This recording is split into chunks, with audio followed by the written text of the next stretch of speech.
In this guide, I'm going to show you guys how to automatically translate phone calls on your iPhone running iOS 26. Let's begin. Make sure your phone is up to date to the latest version iOS 26. Once your device is up to date, open the phone app. For this demonstration, I will call myself so I can show you how the feature works. When you're on call, you'll see the option called More. Tap on it and from the list of options that appears, select Live Translation.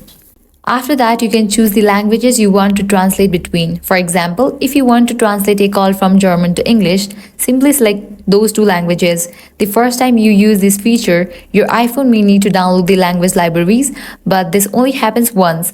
Once the download is complete, tap on Start Translation at the bottom of the screen. That's it. Your iPhone will now automatically transcribe and translate your conversation in real time, displaying the translated text on your screen as you talk. It's a powerful new feature in iOS 26 that makes multilingual communication effortless. If you found this guide helpful, do not forget to like, share, and subscribe. Thanks for watching.